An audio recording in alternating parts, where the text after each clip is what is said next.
നമസ്കാരം. Independent സിറ്റിസന്റെ legal ടോക്കിലേക്ക് എല്ലാവർക്കും സ്വാഗതം. ഞാൻ അഡ്വക്കേറ്റ് രാജേഷ് പുഴേരി. ഇന്ന് നമ്മൾ സംസാരിക്കുന്നത് ചെക്ക് കേസുകളെ കുറിച്ചാണ്.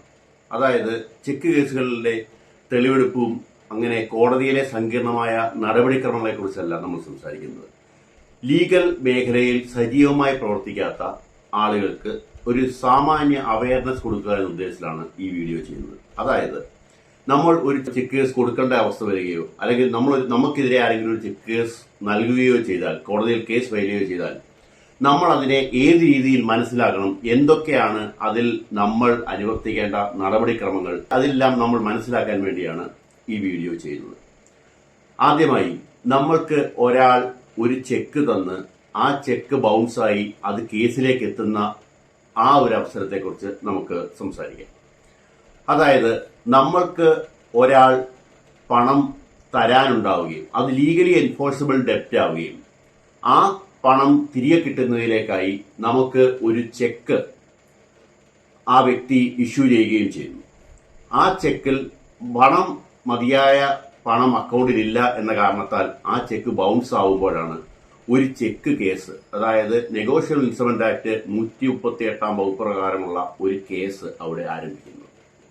അവിടെ നമ്മൾ ശ്രദ്ധിക്കേണ്ട കാര്യങ്ങൾ, നമ്മൾ ഒരു ചെക്ക് ഒരാളുടെ കയ്യിൽ നിന്ന് വാങ്ങുമ്പോൾ ആ ചെക്കിലെ എൻട്രീസ് അതെല്ലാം കൃത്യമാണെന്ന് ആദ്യം ഉറപ്പുവരുത്തുക. അതായത് റിസർവ് ബാങ്കിന്റെ ഇപ്പോഴത്തെ ഗൈഡ് ലൈൻ പ്രകാരം എൻട്രീസിൽ റീറൈറ്റിംഗുകൾ ഉണ്ടായാലോ അവ്യക്തമാണെങ്കിലോ വെട്ടിത്തിരുത്തുകളുണ്ടെങ്കിലോ ആ ചെക്ക് റിജക്റ്റ് ചെയ്യാനാണ് ബാങ്കുകൾ കൊടുത്തിരിക്കുന്ന നിർദ്ദേശം. ആയതിനാൽ നമ്മളൊരു ചെക്ക് വാങ്ങുമ്പോൾ ആ ചെക്കിലെ എൻട്രീസ് സുവ്യക്തമായി എഴുതിയിട്ടുണ്ടെന്ന് നമ്മൾ ഉറപ്പുവരുത്തണം. നമ്മളുടെ മുന്നിൽ വെച്ച് തന്നെ ആ വ്യക്തിയെ കൊണ്ട്, അതായത് നമുക്ക് ചെക്ക് ഇഷ്യൂ ചെയ്യുന്ന വ്യക്തിയെ കൊണ്ട് ഒപ്പിട്ട് വാങ്ങുവാനും നമ്മൾ ശ്രദ്ധിക്കണം. അതാണ് അതിലെ ഒന്നാമത്തെ കാര്യം. അങ്ങനെ ഒരു ചെക്ക് നമുക്ക് തന്നു കഴിഞ്ഞാൽ നമ്മൾ ആ ചെക്കിൽ പറഞ്ഞിരിക്കുന്ന ഡേറ്റിന് ശേഷം 3 മാസത്തിനുള്ളിൽ ആ 3 മാസം വരെ ആ ചെക്കിന് വാലിഡിറ്റി ഉണ്ടായിരിക്കുന്നതാണ്. ആ 3 മാസത്തിനുള്ളിൽ ആ ചെക്ക് ബാങ്കിൽ പ്രസന്റ് ചെയ്ത് നമുക്ക് തുക മാറാവുന്നതാണ്. അങ്ങനെ തുക എടുക്കുവാണെങ്കിൽ അവിടെ ചെക്ക് കേസുകൾക്ക് പ്രസക്തിയില്ലല്ലോ, ആ തുക നമുക്ക് ലഭിച്ചു കഴിഞ്ഞു. ഒരു കേസിലേക്ക് അത് കടക്കുന്ന എപ്പോഴാണ്? ആ തുക മാറാൻ വേണ്ടി നമ്മൾ ബാങ്ക് മുഖാന്തരം ആ ചെക്ക് കളക്ഷൻ അയക്കുമ്പോൾ പ്രതി, അതായത് നമുക്ക് ചെക്ക് ഇഷ്യൂ ചെയ്ത വ്യക്തിയുടെ അക്കൗണ്ടിൽ മതിയായ തുക ഇല്ല എന്ന കാരണത്താൽ ആ ചെക്ക് മടങ്ങുമ്പോഴാണ് അവിടെ ഒരു ചെക്ക് കേസ് ആരംഭിക്കുന്നത്. അതാണ് അതിനകത്തെ പ്രധാന കാര്യം. ആ പ്രതിയുടെ അക്കൗണ്ടിൽ മതിയായ തുക ഇല്ല എന്ന എൻഡോഴ്സ്മെന്റോടുകൂടി ഒരു മെമ്മോ ബാങ്കുകാർ നമുക്ക് തരേണ്ടതാണ്. ആ മെമ്മോയുടെ അടിസ്ഥാനത്തിലാണ് ചെക്ക് കേസിന്റെ നടപടിക്രമങ്ങൾ ആരംഭിക്കുന്നത്. അതായത് ചെക്ക് നടപടിക്രമങ്ങൾ എങ്ങനെയാണ് ആരംഭിക്കുന്നത്? ആദ്യമായി ഈ ചെക്ക് ബൗൺസായി മെമ്മോ സഹിതം ബാങ്ക് ഇഷ്യൂ ചെയ്ത ഡേറ്റ് മുതൽ 30 ദിവസത്തിനകം നമ്മൾ പ്രതി പേർക്ക് ഈ തുക ഡിമാൻഡ് ചെയ്തുകൊണ്ട് ഒരു നോട്ടീസ് അയക്കേണ്ടതാണ്. ചെക്ക് കേസുകളിൽ ഡിമാൻഡ് നോട്ടീസ് എന്ന് പറയുന്നത് മാൻഡേറ്ററി ആണ്. ചെക്ക് കേസിൽ ഡിമാൻഡ് നോട്ടീസ് ഇല്ലാതെ മറ്റ് ചെക്ക് കേസുകൾ ഫയൽ ചെയ്താൽ ആ കേസ് നിലനിൽക്കുന്നതല്ല. അതാണ് നമ്മൾ ഒന്നാമതായി മനസ്സിലാക്കേണ്ട കാര്യം. അതിനുശേഷം എന്താണ് ചെയ്യേണ്ടത്? ചെക്ക് ഡിസോണറായി നമുക്ക് ഇന്റിമേഷൻ മെമ്മോ കിട്ടി 30 ദിവസത്തിനകം നമ്മൾ നോട്ടീസ് അയക്കുന്നു. ആ 30 ദിവസത്തിന് ശേഷം പ്രതി നോട്ടീസ് കൈപ്പറ്റി 45 ദിവസത്തിനകം നമ്മൾ കോടതിയിൽ കേസ് ഫയൽ ചെയ്യുന്നു. മറ്റൊരു കാര്യം, 45 ദിവസത്തിന് ശേഷം കേസ് ഫയൽ ചെയ്യാൻ സാധിക്കുമോ എന്ന ഒരു സംശയം കൂടെ അവിടെ ഉയർന്നു വരാൻ സാധ്യതയുണ്ട്. 45 ദിവസത്തിന് ശേഷവും നമുക്ക് കേസ് ഫയൽ ചെയ്യാൻ സാധിക്കും. പക്ഷേ എത്ര ദിവസത്തെ ഡിലേ ഉണ്ടായിട്ടുണ്ടോ അത്രയും ദിവസത്തെ ഡിലേ കുറവ് ചെയ്ത് കേസ് ഫയൽ സ്വീകരിക്കാനുള്ള പ്രത്യേക അപേക്ഷ സഹിതമാണ് അവിടെ കോടതിയിൽ കേസ് ഫയൽ ചെയ്യേണ്ടി വരുന്നത്. അങ്ങനെയുള്ള അവസരത്തിൽ എതിർകക്ഷിക്ക്, അതായത് പ്രതിക്ക് കോടതിയിൽ നിന്നും അതിന്റെ അറിയിപ്പ് ലഭിച്ച് പ്രതിയുടെ ഭാഗം കൂടി കേട്ടതിന് ശേഷം മാത്രമായിരിക്കും കോടതി സഫിഷ്യന്റ് കാരണങ്ങൾ ഈ ഡിലേക്ക് ഉണ്ടെന്ന് മനസ്സിലാക്കിയാൽ കോടതിക്ക് ആ ഡിലേ ഒഴിവാക്കി കേസ് ഫയൽ സ്വീകരിക്കാവുന്നതാണ്. അതിനുശേഷമാണ് കേസിൽ കോടതിയുടെ നടപടിക്രമങ്ങൾ ആരംഭിക്കുന്നത്. പിന്നെ ഈ ചെക്ക് കേസിൽ മറ്റൊരു കാര്യമുള്ളത്, അതായത് ചെക്ക് കേസിൽ നെഗോഷ്യബിൾ ഇൻസ്ട്രുമെന്റ്സ് ആക്ട് 139 പ്രകാരം ഒരു പ്രിസംപ്ഷൻ ഉണ്ട്.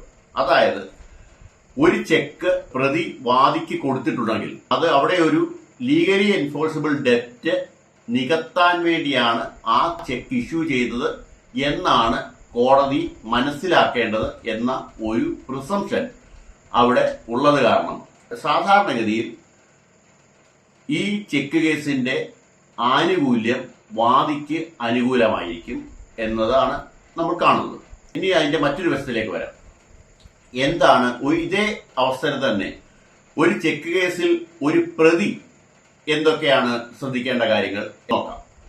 പ്രതിക്ക് ഒരു നോട്ടീസ് ലഭിക്കുന്നു. അതായത് പ്രതി ഇഷ്യൂ ചെയ്ത ഒരു ചെക്ക് അക്കൗണ്ടിൽ പണമില്ല എന്ന കാരണത്താൽ മടക്കി എന്ന വിവരം കാണിച്ചുകൊണ്ട് വാദി പ്രതിപേർക്ക് ഒരു നോട്ടീസ് അയക്കുന്നു. പ്രതി ഒരിക്കലും ആ നോട്ടീസിനെ അവഗണിക്കാൻ പാടില്ല.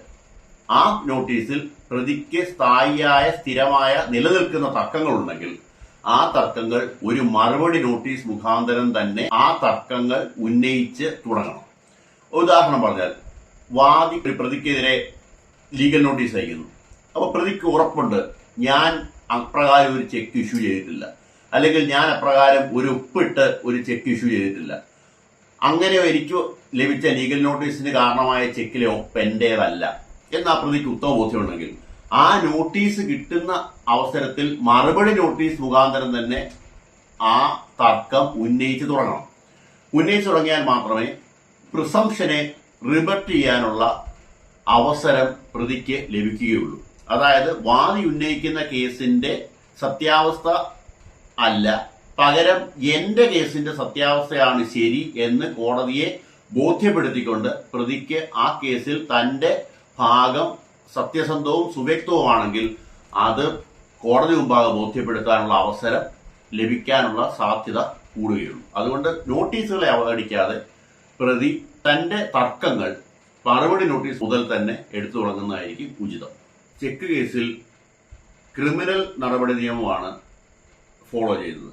ആയതുകൊണ്ട് തന്നെ പ്രതിയാകുന്നയാൾ സമൻസ് കിട്ടിയതിനു ശേഷം കോടതി മുമ്പാകെ ഹാജരായി ജാമ്യമെടുക്കേണ്ടതും തുടർന്ന് ക്രിമിനൽ നടപടി നിയമത്തിനനുസൃതമായി കേസുകൾ മുന്നോട്ട് കൊണ്ടുപോകേണ്ടതുമാണ്. ചെക്ക് കേസുകൾ ഫയൽ ചെയ്യുമ്പോൾ തുകയ്ക്ക് ആനുപാതികമായ നിശ്ചിത കോർട്ട് ഫീകളും ഇപ്പോൾ അടയ്ക്കേണ്ടതാണ്. മുൻപ് അങ്ങനെ ചെക്ക് കേസുകൾക്ക് കോർട്ട് ഫീ നിലനിന്നിരുന്നതല്ല. ചെക്ക് കേസുകളിൽ 20,000 രൂപയ്ക്ക് മുകളിലുള്ള ട്രാൻസാക്ഷനുകൾ ബാങ്ക് ത്രൂ അല്ലെങ്കിൽ പണമായി കൊടുത്തത് എന്ന് വന്നു കഴിഞ്ഞാൽ അത് ഇല്ലീഗൽ ട്രാൻസാക്ഷനായി കണ്ടുകൊണ്ട് അത്തരം കേസുകൾ നിലനിൽക്കില്ല എന്ന രീതിയിൽ കേരള ഹൈക്കോടതിയിൽ നിന്നും ഒരു ഉത്തരവ് അടുത്ത സമയത്ത് ഉണ്ടായിരുന്നു. പക്ഷേ ആ ഉത്തരവിനെ അസ്ഥിരപ്പെടുത്തിക്കൊണ്ട് സുപ്രീം കോടതി സുവ്യക്തമായ മറ്റൊരു തീരുമാനം എടുത്തിട്ടുണ്ട്. അതായത് 20,000 രൂപയ്ക്ക് മുകളിലുള്ള തുക ബാങ്ക് മുഖാന്തരം ട്രാൻസ്ഫർ ചെയ്യുന്നതല്ല എന്നതുകൊണ്ട് മാത്രം അത് ഇല്ലീഗൽ ട്രാൻസാക്ഷൻ ആകുന്നില്ല. പകരം ആ തുകയുടെ ട്രാൻസാക്ഷനുകൾ കോടതി മുമ്പാകെ വാദി തെളിയിച്ചാൽ മതി എന്ന ഒരു തീരുമാനത്തിലേക്ക് സുപ്രീം കോടതി എത്തിയിട്ടുണ്ട്. ഇൻകം ടാക്സ് ആക്ടിനെ ഉദ്ധരിച്ചുകൊണ്ടായിരുന്നു കേരള ഹൈക്കോടതിയിൽ നിന്നും അപ്രകാരം ഒരു വിധി ഉണ്ടായത്. പക്ഷേ ആ വിധിയിൽ ശരിയായ രീതിയിൽ ക്യാഷ് ട്രാൻസാക്ഷനുകൾ നടത്തിയ ഇടപാടുകാർക്ക് അതൊരു നീതിനിഷേധത്തിന് കാരണമാകും എന്ന തിരിച്ചറിവിലാണ് സുപ്രീം കോടതി ഇപ്രകാരം അതിന് ക്ലാരിഫിക്കേഷൻ കൊണ്ടുവന്നിരിക്കുന്നത്. ഇത്രയുമൊക്കെയാണ് ചെക്ക് കേസ് സംബന്ധമായിട്ട് സാമാന്യമായി നമ്മൾ അറിഞ്ഞിരിക്കേണ്ട കാര്യങ്ങൾ. ഈ വിഷയത്തെക്കുറിച്ച് നിങ്ങൾക്ക് എന്തെങ്കിലും സംശയങ്ങൾ ഉണ്ടെങ്കിൽ കമന്റ് ബോക്സിൽ ആ സംശയങ്ങൾ രേഖപ്പെടുത്തിയാൽ മറുപടികൾ തരുന്നതാണ്.